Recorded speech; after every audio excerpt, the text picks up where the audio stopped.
Hello and welcome to The Defender. This is Wardens of the Cross. The Virgin Mother of God is a great source of conflict between Catholics and Protestants. The reasons for this are few and easily answered. The first thing one should understand about the Blessed Mother is that she makes people very uncomfortable. Why? Well, for a start, she was immaculately conceived. This term means that from the moment a soul was inside her body, Mary was without the stain of sin, even original sin. This and the fact that she carried the Christ inside her body and raised him to manhood is enough to give her a very special veneration. This veneration is often confused by Protestants to be worship or adoration.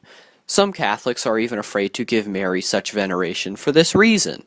However, as every Catholic should be able to know and say, Mary is not worshipped as a god by any Catholic or a goddess. She is instead honored, praised, and asked for help and her intercession with Christ.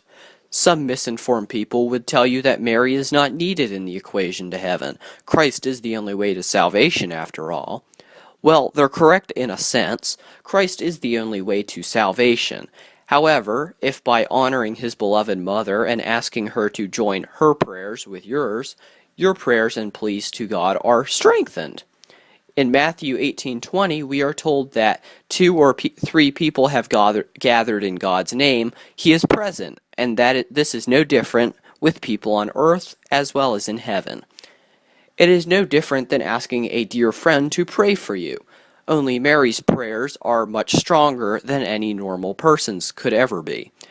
At this point in a debate, a Protestant would likely say something to the degree that, well, in the Catholic Encyclopedia, you talk about worshiping Mary. That is easily answered as well.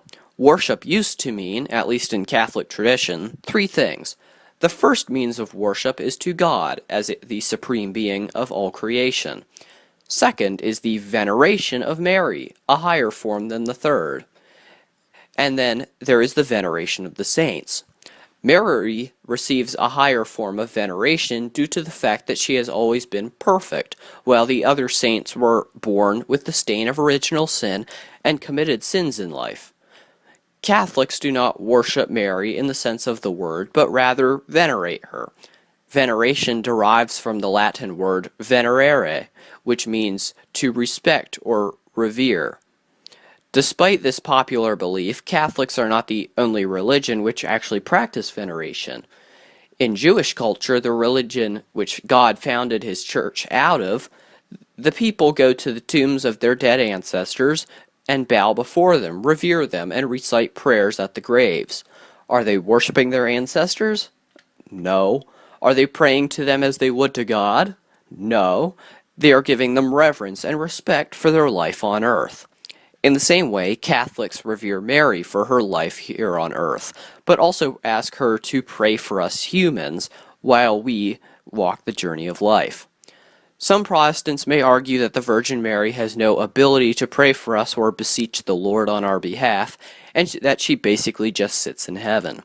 This is also easily proved otherwise. An argument Protestants use for the veneration of Mary and just the saints in general is that the Bible condemns communicating with the dead, as is seen in 1 Samuel when King Saul summoned the spirit of Samuel for advice. While it is true, and it is important to note, that Saul literally summoned the spirit of Samuel using sorcery, which is heavily condemned in multiple places throughout the Bible. Protestants also argue that venerating the saints is idolatry, but that has already been addressed earlier. We can see in the Gospels, however, that Jesus Christ went upon the mount, and during the Transfiguration, the spirits of Moses and Elijah were present on the mount with him. Also, in Revelation 8:3-4, we are told that the prayers of the saints are offered along with incense to the Lord. What are the saints praying for? Well, they could be praying for us if we just took the time to ask them.